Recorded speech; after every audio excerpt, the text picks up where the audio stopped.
નાયબ મુખ્યમંત્રી હર્ષ સંઘવીએ high level બેઠક બોલાવી હતી। વિધાનસભામાં બોમ્બની અફવા બાદ આ બેઠક બોલાવી હતી। નાયબ મુખ્યમંત્રી હર્ષ સંઘવીના ચેમ્બરમાં બેઠક થઈ છે। ગૃહ વિભાગના અધિકારીઓ પોલીસ વડા બેઠકમાં હાજર છે। ગુજરાતમાં આવી રહેલા આ પ્રકારના ઈમેલ મુદ્દે ચર્ચાઓ કરવામાં આવી રહી છે। એક હાઈ લેવલ બેઠક અને તેમાં ચર્ચાઓ કરવામાં આવી રહી છે।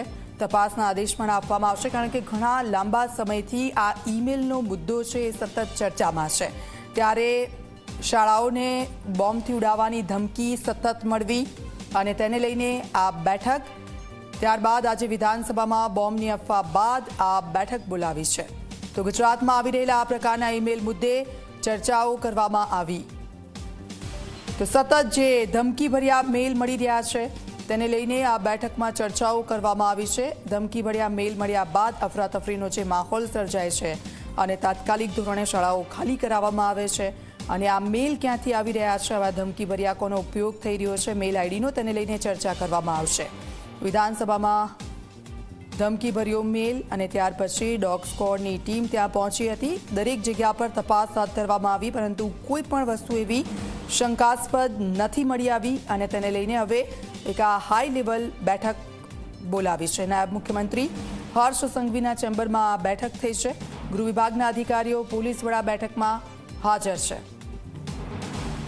સતત ધમકીભર્યા મેલ મળી રહ્યા છે। પહેલા શાળાઓને બોમ્બથી ઉડાવવાની ધમકી મળીને આજે વિધાનસભાને બોમ્બથી ઉડાવવાની ધમકી, આ ઈમેલ મળ્યો છે, તેને લઈને તપાસ હાથ ધરવામાં આવી। સીધા જઈશું, હિતલ પારેખ અમારી સાથે જોડાઈ ગયા છે। હિતલ, સતત ધમકીભર્યા મેલ મળી રહ્યા છે, હાઈકોર્ટને ઉડાવવાની, શાળાને ઉડાવવાની અને આજે વિધાનસભાને ઉડાવવાની ધમકી મળી છે મેલ મારફતે, અને તેને લઈને આ હાઈ લેવલ બેઠકમાં કોણ કોણ હાજર છે, શું ચર્ચાઓ?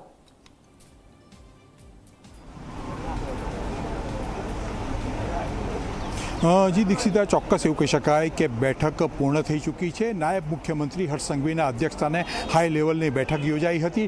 અત્યારે જે દ્રશ્યો છે આપ સીધી રીતે જોઈ શકો છો કે જે પ્રકારે દ્રશ્યો અંતર્ગત જે હાઈ લેવલની બેઠક મળી હતી અને હાઈ લેવલની બેઠક પૂર્ણ થયા બાદ સીધી રીતે આ બેઠક પછી સીધી રીતે રાજ્યના ગૃહ વિભાગના અધિકારીઓ અને રાજ્યના પોલીસ વડાથી તમામ લોકો રવાના। સાહેબ, હાઈ લેવલ ગુજરાતની જનતાને શું વિશ્વાસ અપાવવા માગો છો?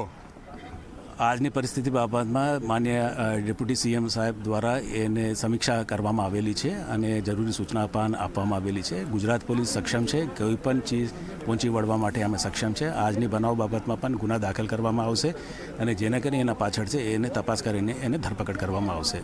સાહેબ, આ આરોપી ક્યાં સુધી પકડાશે? કારણ કે જે અગાઉનો આરોપી પકડાયો છે એની સાથે કોઈ કન્સર્ન? જે અગાઉના આરોપી પકડાયા છે એના પણ એમાં સંકલન હોઈ શકે છે, એના પણ અમે પૂરી તપાસ કરશું। Thank you.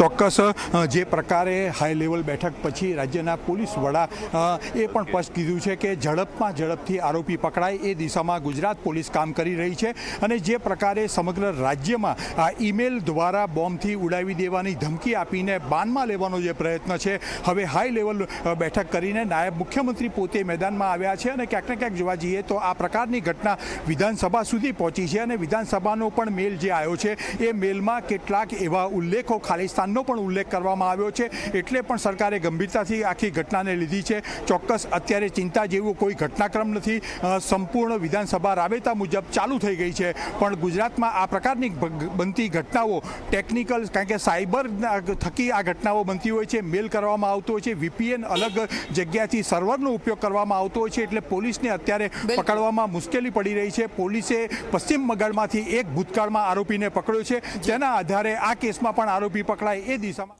બિલકુલ, આભાર હિતલ, આપની પાસેથી અપડેટ્સ લેતા